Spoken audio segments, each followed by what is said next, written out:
Alrighty, y'all. So we made it here. We're at the airport. It's a lovely place, let me tell you. I got these sawtooth oaks behind me. Definitely something I'm gonna look back coming to this fall in the early summer. But if you can hear, we got the skidder running. We're mowing out this old trail to this place we call the hanger stand. And I've sat back here a couple times, and it's just a food plot in this secluded area.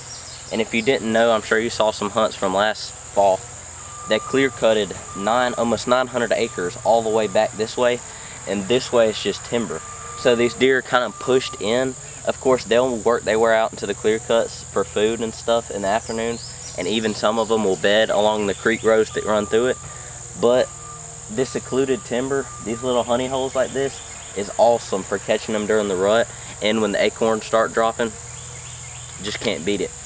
So we made it, and today we're just working on this, and it's a start. I mean, you never know what's going to happen out of this plot. I mean, with these sawtooth oaks, basically we got here, this is a big burry acorn.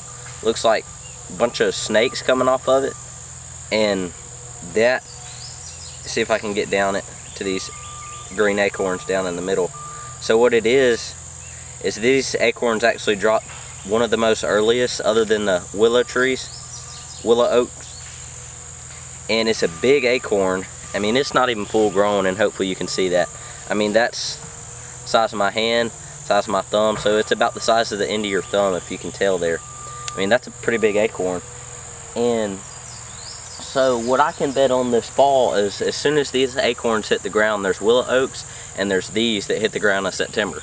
And when the first few start hitting the ground here, they're going to avoid those willow oaks and eat up all of these before those willow oaks are on the ground.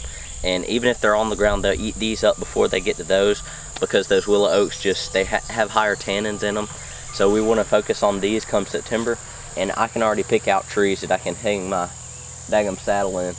I mean, I got some over here. If we got this wind blowing off across the airport, you're undetectable. But it's a good setup for this fall. Hopefully we get something on these. It's just a good scouting trip. I mean, I see 3 acorns right here, and I'm looking up, and there's many acorns left. So alrighty, y'all, stay tuned. Hopefully we're gonna get some.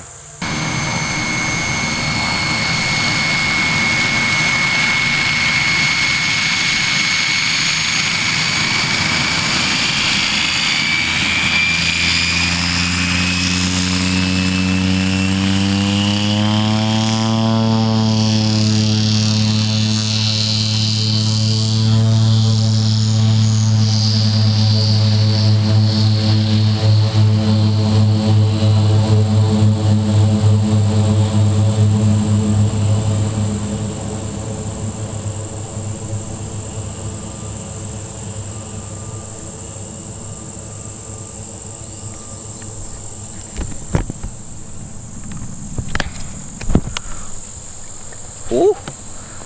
Well, some action this morning. As I'm trying to get my daggum video set up, a plane takes off, hence the name, the airport. But so basically here I'm just gonna explain to y'all how we can create a bulletproof setup out of these sawtooth oaks. So again, right here, right there is the sawtooth oaks, and then this is our access. We come down from that gate, ride, we'll park the buggy, or we'll park the buggy outside the fence, because they don't care what's outside. And because they're so used to traffic out there, they really don't care what's outside the fence. Once you get in it, that's pushing it. But so basically, you see this trail right here that goes in, you see that? And then we got this big tree right here. That's the one we'll set up in. So we'll walk this trail. Again, we just parked the buggy, we walk inside the fence. Before daylight or in the afternoon hunt, you never know. I mean, this can be, for the early season, both sits. And what we'll do, we'll cut this, we'll sneak in the woods right here and set up all our stuff. And so we'll set up our stand up in that tree right here. And again, sawtooths are right up in there. Access trail is right there. So again, we come around that fence, walk down, come straight through here. We don't have to get like but maybe 10 feet off this trail and come up and perch up in that big old pine tree. The reason I picked this tree is it's good location, and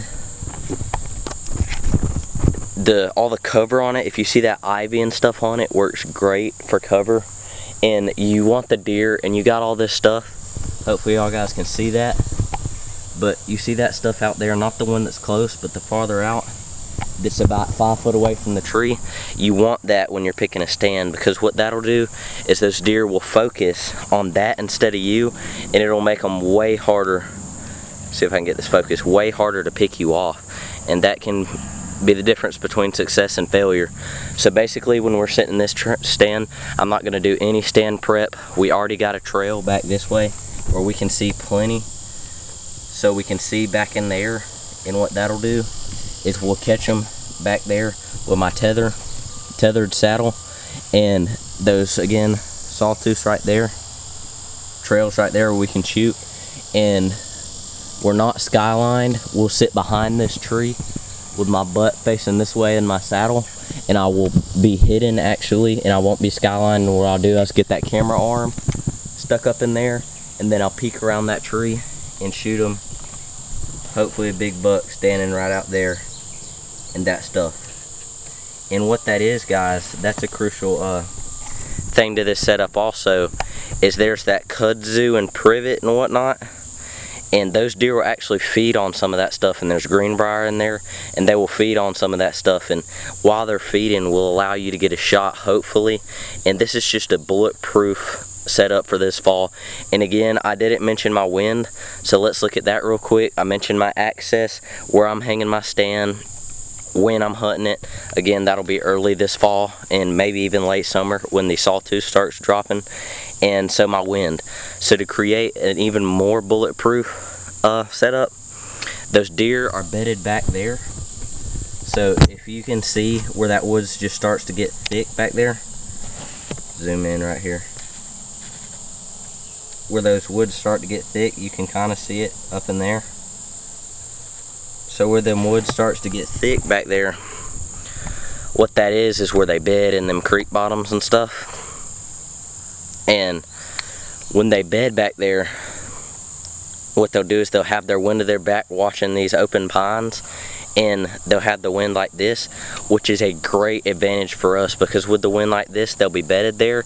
We're within 200 yards of their bed, if not 100, and they can't see us. We're just outside of that gap. We're not in their bubble. They can't see us yet, but we'll have the wind blowing over us in this tree. So if you can see up there, we'll have the wind blowing this way out into the airport, and of course no deer will be in there. They can't get inside that fence.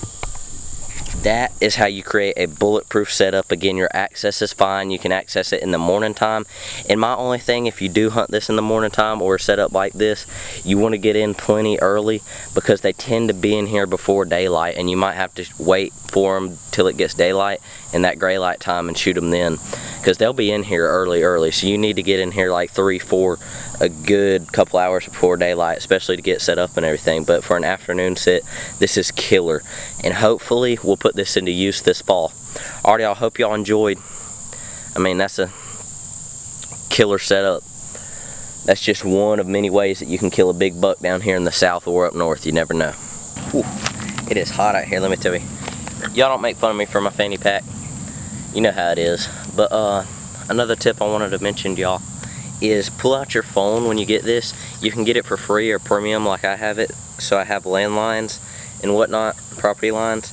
So for OnX Hunt, get on here, and what I like to do is I'm at the property now. So here's where I'm at.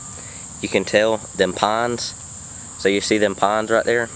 So mark a pinpoint of where you're at for that tree stand setup, so you know where to come back this fall in the dark or whatnot. And again, I'll be setting up in this tree, so we'll just set that pinpoint where I'm at,